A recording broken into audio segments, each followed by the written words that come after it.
प्रधानमंत्री नरेंद्र मोदी 30 दिसंबर को उत्तर प्रदेश के अयोध्या से अमृत भारत एक्सप्रेस का उद्घाटन करने के लिए तैयार है, जिसे हाई स्पीड वंदे भारत ट्रेनों के स्लीपर संस्करण के रूप में लेवल किया गया है।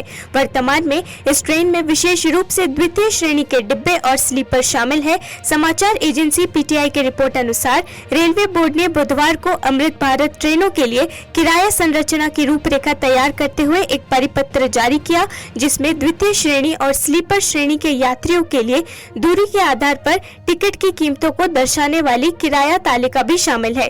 पीटीआई के हवाले से एक रेलवे अधिकारी के बयान के अनुसार रेलवे बोर्ड ने सूचित किया है कि अमृत भारत एक्सप्रेस ट्रेनों में 1 से 50 किलोमीटर की दूरी के भीतर यात्रा के लिए अतिरिक्त शुल्क को छोड़कर न्यूनतम किराया 35 रुपए है, जो अन्य मेल या एक्सप्रेस ट्रेनों की तुलना में लगभग 15 से 17 रुपए अधिक है।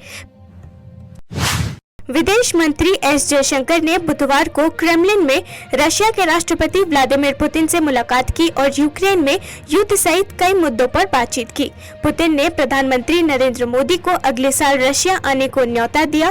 पुतिन ने एस जयशंकर से कहा, हमें अपने मित्र श्री प्रधानमंत्री नरेंद्र मोदी को रशिया में देकर खुशी होगी। जयशंकर ने बुधवार को अपने रशिया समकक्ष सर्गेई लावरोव से भी मुलाकात की। रशिया के राष्ट्रपति ने कहा, वो जानते हैं कि प्रधानमंत्री मोदी यूक्रेन संकट को शांतिपूर्वक हल करने के लिए अपना सर्वश्रेष्ठ प्रयास करेंगे।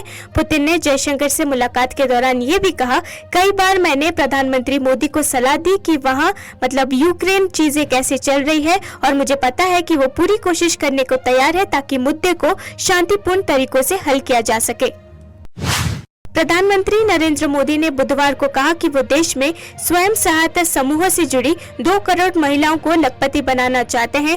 मध्य प्रदेश के देवास जिले में चल रही विकास भारत संकल्प यात्रा के हिस्से के रूप में विभिन्न सरकारी कार्यक्रमों के लाभार्थियों के साथ एक आकर्षक आभासी बातचीत के दौरान प्रधानमंत्री मोदी ने अपने प्रयास में एक महिला से मदद मांगी।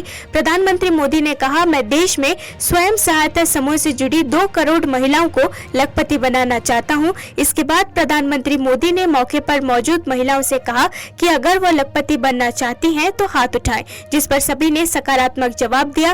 प्रधानमंत्री मोदी ने कहा कि उनके पास उनके लिए बहुत काम है, लेकिन उन्हें ऐसी पहल में उनका समर्थन करना होगा, जिस पर सभी ने एक स्वर में उत्तर दिया कि वो उनके सपनों को साकार करने के लिए काम करेंगे।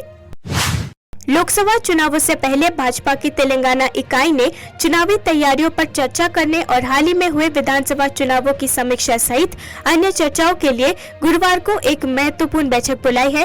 रंगारेड्डी जिले के इब्राहिमपट्टनम में बैठक में केंद्रीय गृह मंत्री अमित शाह शामिल होंगे। बैठक में जिला अध्यक्षों, तालुक स्तर के नेताओं और विभिन्न पार्टी शाखाओं के प्रमुखों सहित विभिन्न स्तरों पर भाजपा के राज्य नेता भी भाग लेंगे। पार्टी सूत्रों के अनुसार बैठक में विधानसभा चुनाव परिणामों और आगामी संसदीय चुनावों की तैयारियों पर चर्चा के अलावा केंद्र सरकार के आउटरीच कार्यक्रम, विकासशील भारत और राम मंदिर के अभिषेक सहित विभिन्न विषयों पर भी विचार विमर्श किया जाएगा। बैठक में अपेक्षित प्रमुख हस्तियों में प्रदेश अध्यक्ष और केंद्रीय मंत्री जी किशन रेड्डी, सांसद प्रकाश जावड़ेकर और के लक्ष्मण, पार्टी के राष्ट्रीय उपाध्यक्ष डी के अरुणा, राष्ट्रीय महासचिव बंदी संजय कुमार और सुनील बंसल और राज्य प्रभारी अरविंद मेनन शामिल हैं। केंद्रीय गृह मंत्री अमित शाह ने बुधवार को दिल्ली में प्रसिद्ध शास्त्रीय गायक पंडित जसराज के टिकट जारी किए।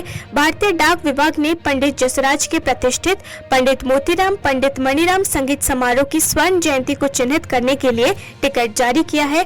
पंडित जसराज भारतीय शास्त्रीय संगीत के सबसे प्रमुख गायकों में से एक थे। पंडित जसराज, जिनका संगीत करियर 80 साल से अधिक था, वो मेवाती घराने से थे। उन्हें प्रतिष्ठित पद्मश्री, पद्म भूषण और पद्म विभूषण सहित कई पुरस्कार प्राप्त हुए। महान शास्त्रीय गायक का 17 अगस्त 2020 को 90 वर्ष की आयु में निधन हो गया। सर्वकालिक महान भारतीय शास्त्रीय गायकों में से एक होने के अलावा पंडित जसराज जी ने युवा संगीतकारों को ध्यान से पेश करके भारत में संस्कृति और संगीत के क्षेत्र में अभूतपूर्व योगदान दिया। डाक टिकट जारी करने के अवसर पर पंडित जसराज जी की पुत्री सुश्री दुर्गा जसराज और पंडित मणिराम जी के पुत्र एवं पंडित मोतीराम जी के पोते पंडित दिनेश सहित कई अन्य गणमान्य व्यक्ति उपस्थित थे। जी के हैदराबाद संगीत समारोह के 50 साल होने पर भारतीय डाक ने इनकी स्मृति में एक डाक टिकट जारी किया है। पंडित जसराज जी ने 8 दशक तक भारतीय संगीत, पुष्टि मार्गीय संगीत और वैष्णव परंपरा के सभी भक्ति पदों को भारत के और विश्व भर के सभी संगीत के रसिक जनों के लिए हमेशा चिरंजीव बनाया। पंडित जी ने बचपन से ही भारतीय संगीत को अपने कैरियर का हिस्सा बनाते हुए इतनी ऊंचाइयों तक भारतीय संगीत को शास्त्रीय।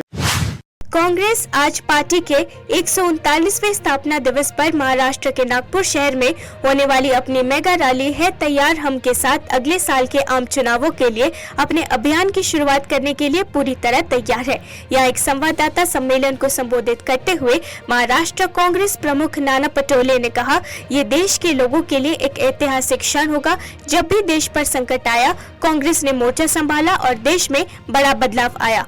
कांग्रेस अध्यक्ष मल्लिकार्जुन खड़गे, पूर्व पार्टी प्रमुख सोनिया गांधी और राहुल गांधी आज रैली को संबोधित करेंगे। हम रैली से पूरे देश में एक अच्छा संदेश जाएगा, जिसके जरिए कांग्रेस अगले साल होने वाले लोकसभा चुनाव के लिए बिगुल फूंकेगी।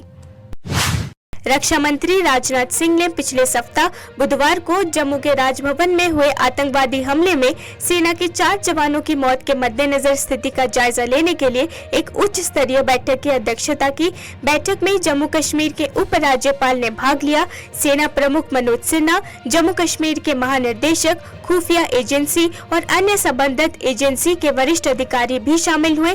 बैठक में सिंह ने चल रहे आतंकवाद विरोधी अभियानों और समग्र सुरक्षा स्थिति की समीक्षा की। आपको बता दें कि इससे पहले 21 दिसंबर को रजौरी के थाना मंडी के पास भारी हथियारों से लैस आतंकवादियों ने सेना के 2 वाहनों पर घात लगाकर हमला किया था, जिसमें 4 सैन्यकर्मी मारे गए थे जबकि 3 अन्य घायल हो गए थे।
विदेश मंत्री डॉक्टर एस जयशंकर ने बुधवार को मॉस्को में रशिया के राष्ट्रपति व्लादिमीर पुतिन से मुलाकात की।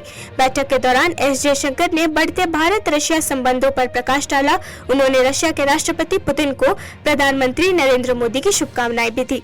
जयशंकर ने कहा, मैं इस अवसर का लाभ आपके साथ साझा करना चाहूंगा। हमने जो प्रगति की है उसके पहलुओं को पिछले 2 दिनों से रशिया के उप प्रधानमंत्री और उद्योग और व्यापार मंत्री डेनिस मोंटोरॉव के साथ चर्चा करने का मौका मिला और आज रशिया के विदेश मंत्री सर्गेई लाव्रोव के साथ व्यापार में हमने जो प्रगति की है, जो कि $50 बिलियन से अधिक का कारोबार है, उस पर प्रकाश डालना चाहूंगा। और हमारा मानना है कि कुछ ऐसा है जिसकी क्षमता अब दिखाई देने लगा है। यह महत्वपूर्ण है कि हम इसे और टिकाऊ चरित्र दें और हमने चर्चा की कि हमें ये कैसा करना चाहिए। Please allow me to convey the personal greetings of Prime Minister Modi.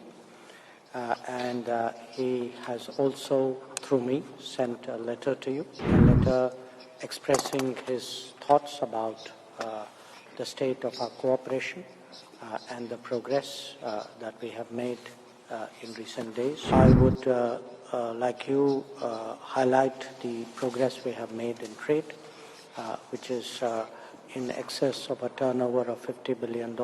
Second aspect pertains to the nuclear side, and we have yesterday signed agreements which would take the Kudankulam project forward. First of all, please allow me to convey the personal greetings of Prime Minister Modi, and he has also, through me, sent a letter to you, a letter expressing his thoughts about the state of our cooperation and the progress that we have made in recent days, and I will have the honor to give you the letter.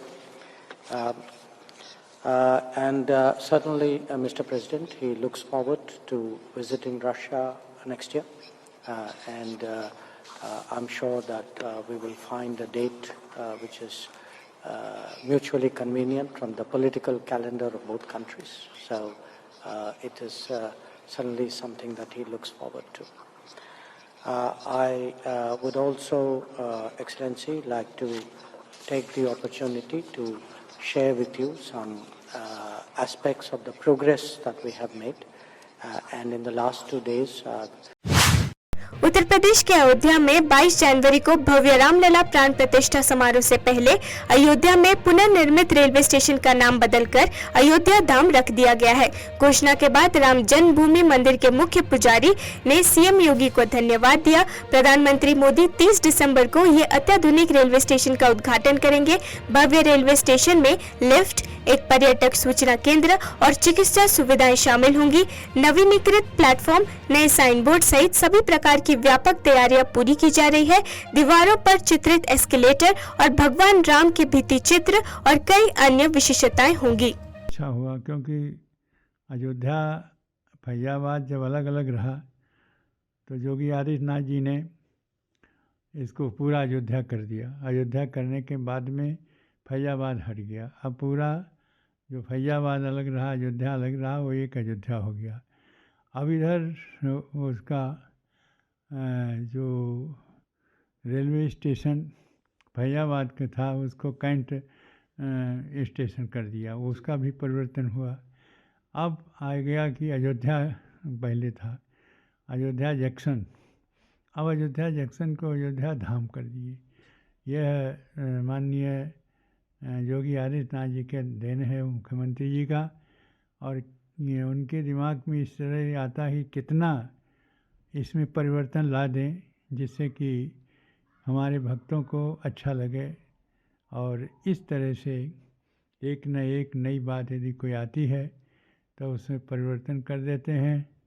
अब बहुत दिनों से मांग रही कि दिल्ली में JN1 corona virus variant का पहला मामला दर्ज होने के बाद एम्स ने हॉस्पिटल्स में आने वाले संदिग्ध या सकारात्मक कोविड-19 रोगियों को संभालने के लिए बुधवार को दिशा निर्देश जारी किए। विभाग प्रमुखों के साथ बैठक के बाद एम्स के निर्देशक ने आपातकालीन विभाग के भीतर एक समर्पित कोविड-19 स्क्रीनिंग आउट पेशेंट विभाग स्थापित करने का निर्णय लिया। इसके अतिरिक्त गंभीर रूप से बीमार कोविड रोगियों को हॉस्पिटल में भर्ती करने के लिए एक निर्दिष्ट वार्ड में 12 बिस्तर आवंटित किए गए। बुधवार को जारी एम्स दिशा निर्देशों के अनुसार गंभीर तीव्र श्वसन संक्रमण जैसे लक्षण प्रदर्शित करने वाले मरीजों के लिए कोविड परीक्षण किया जाएगा, जिसमें तीव्र श्वसन संक्रमण, लगातार बुखार या खांसी के साथ बुखार शामिल है।